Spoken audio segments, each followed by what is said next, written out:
No flour, no future, no escape from the Black Death. Welcome to the miserable life of a medieval baker during Europe's most terrifying pandemic. While everyone else could at least die in peace, you got to spend your final plague-ridden days with your hands in dough, your face full of ashes, and a line of angry, potentially infected customers demanding their daily bread. Let's heat up the oven and see why being a baker during the mid-14th century was a recipe for absolute disaster. Picture this. It's 1348 in the bustling town of Bristol, England. Peter Jankins wakes before dawn, his joints already aching from yesterday's work. The roosters haven't even considered crowing yet, but the fire in his bakery needs stoking if the morning bread will be ready on time. Municipal laws demanded bakers start early, very early. Most town ordinances required bread to be ready for sale by 6 in the morning, which meant Peter had to be up by 2 or 3 to prepare his dough and heat his oven. "Tessa, are you awake?" he calls to his wife. No response. She died last week. Black boils under her arms. Very fashionable this season in Europe. Peter sighs and heads to his workshop alone, passing the red cross newly painted on his neighbor's door. Another household struck by plague. He makes the sign of the cross and hurries on. No time for mourning when you've got bread to bake. His first task, checking last night's sourdough starter. The bubbling mass of fermenting dough is the heart of his business, a continuously maintained culture passed down from his father. Medieval bakers didn't have convenient packets of instant yeast. They relied on wild yeasts captured in sourdough starters that required constant attention, like a temperamental pet that could destroy your livelihood if neglected. "Still alive, then?" Peter mutters to the starter. "That makes one of us." His apprentice Thomas shuffles in, pale and yawning. "Morning, master." "You're late," Peter grunts, though in truth the boy is early. Best not to let him get comfortable. The daily grind begins. Literally. Medieval flour wasn't the fine white powder we know today. Peter and Thomas take turns at the hand mill, grinding wheat berries into coarse flour. It's exhausting work, and the resulting flour is full of bits of stone, insects, and other surprises that add that special medieval crunch to every loaf.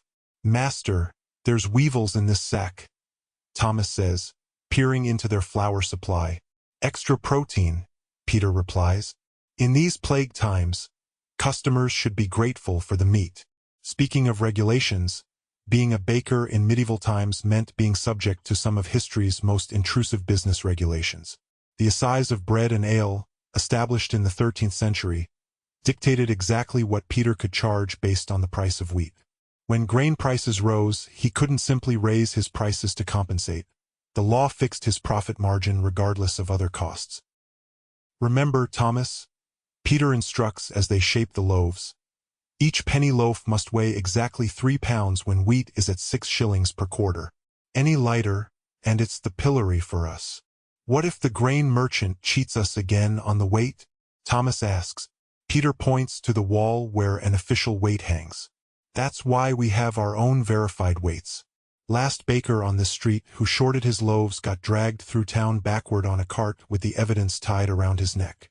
Public humiliation was just one of the occupational hazards for dishonest bakers. The term bakers doesn't originated because bakers would include an extra loaf in orders of 12, just to ensure they wouldn't be accused of shortchanging customers and face serious punishment. By mid-morning, the first batch of bread is done.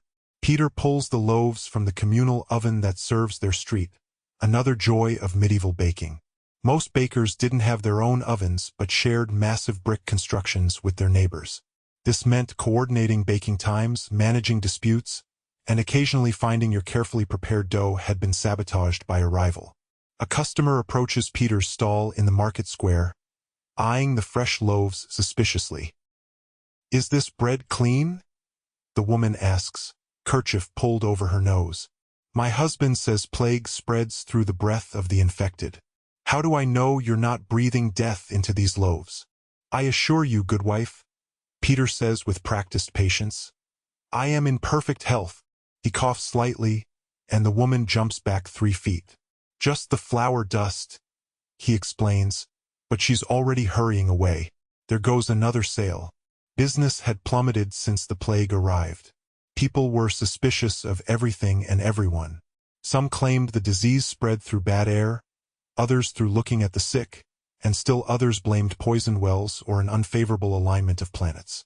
Whatever the cause, bakers found themselves in a particularly precarious position. You see, while many could flee to the countryside to escape the plague, bakers were considered essential workers. Town ordinances often explicitly forbade bakers from leaving during outbreaks. After all, people needed bread, plague or no plague. This meant Peter was legally required to remain in the disease-ridden town, interacting daily with potentially infected customers. At least the grain prices have dropped, Thomas offers as consolation during a lull in customers.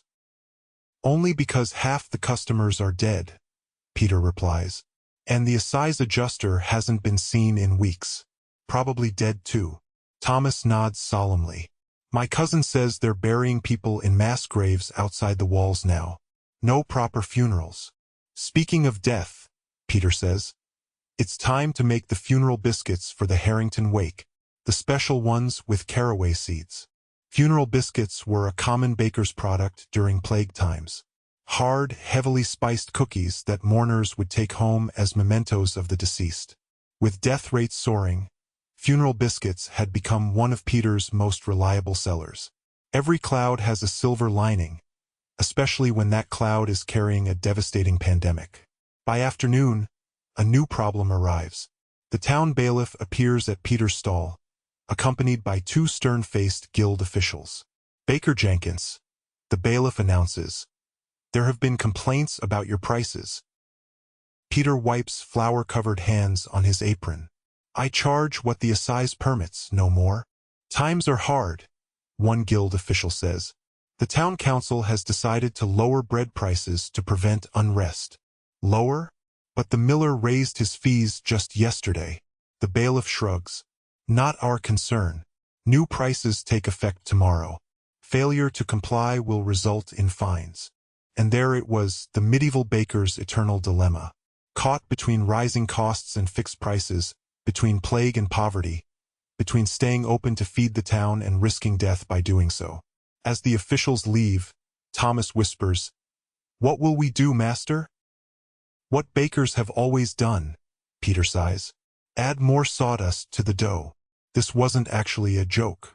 Adulteration of flour with everything from ground beans to chalk to ash was a common practice when bakers were squeezed financially. Some less scrupulous bakers even added ground bone meal or sawdust to stretch their flour. If caught, the penalties were severe, but when the alternative was bankruptcy, many took the risk. The heat from the ovens is oppressive as afternoon wears on. Medieval bakeries were fire hazards of epic proportions. Peter's workshop, like most, is primarily constructed of wood with a thatched roof, essentially a giant tinderbox with an open flame at its center. Bakers frequently lost their livelihoods, homes, and sometimes entire city blocks to fires started in their ovens. Keep an eye on that oven, Thomas, Peter warns. Remember what happened to Baker Willis last month. Burned down his shop and 3 others. Thomas nods. They say his ghost still smells of smoke. Better than smelling of plague, Peter mutters. As the day draws to a close, Peter's final challenge arrives. Tax collection. The local Lord's steward appears, ledger in hand.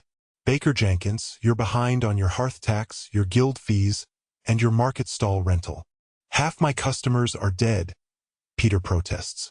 Not my problem, the steward replies. The Lord's expenses continue regardless of how many peasants remain to pay for them. You have until Sunday.